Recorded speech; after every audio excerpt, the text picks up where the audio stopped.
Let's talk about character and paragraph formatting. So if we select any of our text layers and we go to this character or paragraph panel, which you can get to by going to Window and opening up the character or paragraph panel, I'm going to just actually open these up separately so we can see both of them at the same time. So here we have character and paragraph. I'm just going to select this first text, and I'm just going to, actually, you know what I'll do? I'll just delete all of this text and start from scratch. So I'm just going to click here. This is test text. That's a tongue twister. Select it, just move it to the center of my project. And maybe I'll make a line so that we can see what the paragraph settings look like. So you see here that some of the same settings under character. We have the size. Here is the spacing between the lines. So if I increase or decrease this, then there's more or less space between the line. Or you can drop down this drop down and select auto, and it will adjust depending on what the font size is. And the auto matches the font size. So this would be about 69. If I go up 90, bigger than the font size, there will be more space. Less, say like 30, then it will be less. See how that overlaps? This option right here is the kerning. So if I increase that, there will be more space between the text letters. If you want to put space between a specific letter, just put your mouse right in between any letter and use this one right here, drag to the left or drag to the right to make it smaller or bigger. This option right here will stretch out the text vertically. This one will stretch it out horizontally. This one is the baseline right here. It's already set at -46. It should be set to 0. That's probably just from a project I've worked before. But this is basically moving up or down your text.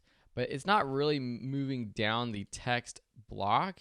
It's just moving it down. Imagine there were lines and you were trying to write on the lines in cursive like we all learned in 3rd grade, except most people don't learn cursive anymore. This is like writing the text below the line. So I'm just going to leave that at 0.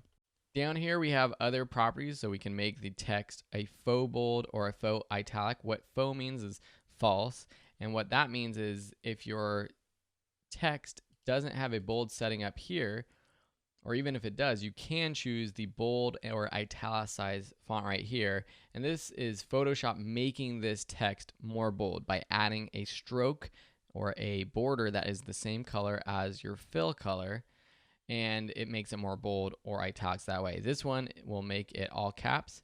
This one's big caps and small caps. So if I wrote with big caps and small caps, a test text, you see what that looks like versus all bold. This will make your text a superscript. So if you do want to have a number, so say we want to have a number right here, right next to this text, and make it a superscript, we can do that. Or a subscript, like that. And you can make these smaller as well. So say we want to make it a subscript, but even smaller, we can just highlight that one letter or that one number, character, whatever it is, and you could even raise or lower it using this baseline shift as well. We can underline things or strike through things with this option right here. Underline or strike through, or both. So let's get rid of that underline. All of this stuff let's get rid of, and the 1. So moving on to the paragraph panel, this is similar to what we saw up above. You have your left justify, center justify, right justify. Here you can indent the left or the right margin or the first line. If you are left justified and you indent the left margin, that's going to affect that. If it's center, this thing's not going to affect your left indent because it's centered.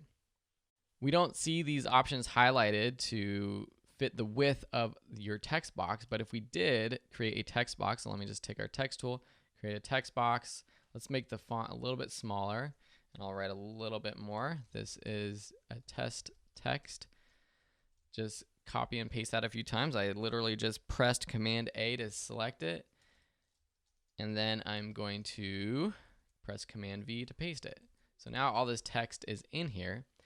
And if I left justify everything, you see that it goes in and out on the right side. But if I want to justify everything, it will space out the text depending on how you want it. If you want it less justified, but everything justified to the edges, center justified, or right justified, or everything justified in a big block. So those are some cool tools to use for different types of graphic projects. When I am using and editing a lot of text, I will just put my character panel and paragraph panel right here. Maybe even get rid of my adjustments panel when I'm not editing photos. Thanks for watching, and in the next lesson, we'll learn about warping your text.